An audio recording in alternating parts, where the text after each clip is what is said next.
What is the process of grief in the long journey of hope? So those things seem like they're somewhat opposed, right? Like, how could you have grief and then you also have hope? And how does that tie into wholeness and into healing? The thing is, anytime there's abuse, there is a loss.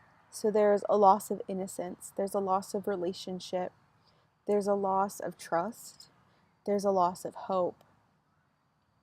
And for each person, those losses are going to be pretty extensive. It's not just one moment. It's not just this happened to me.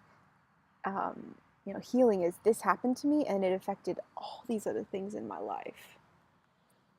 Grief is a process. So you don't only grieve the thing that happened to you, you grieve everything else that got lost. But the problem is what was lost in the beginning.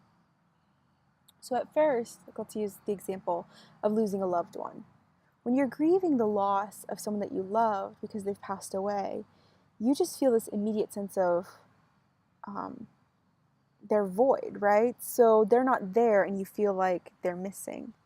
But as you go through that first year without them, or even those 2 first years without them, there's this constant realization of exactly what you've lost. So, if your grandma passes away, you haven't only lost the presence of your grandmother, you lost the way that she cooked Sunday dinners. You lost her piano playing over the holidays. You lost the way that she would come over to your house on special occasions, right? So there's all these multiple losses, not just the immediate void, but you start to recognize and realize everything that really has a person's not there. It's a process of discovery, but also that means there's always renewed grief and everything that you're missing in life.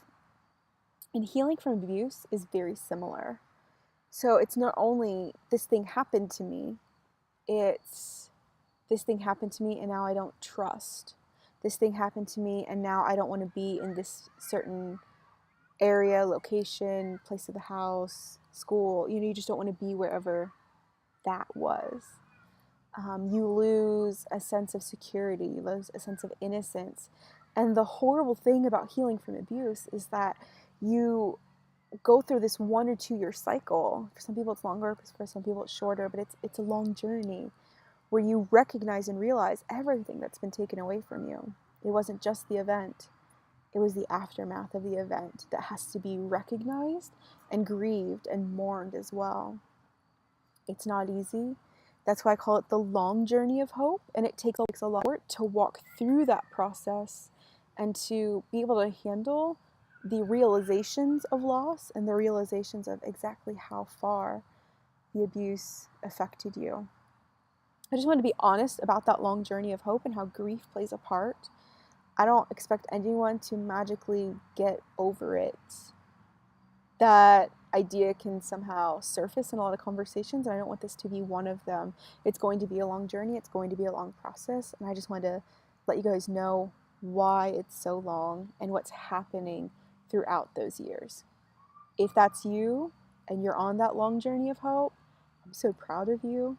If you're scared to start that journey, I understand that.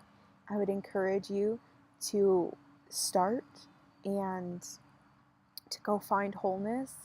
I am so proud of my students who have made those year commitments and years into fighting. They fought well and they still fight today, but they're doing it. They're finding their wholeness, and I believe that you can too.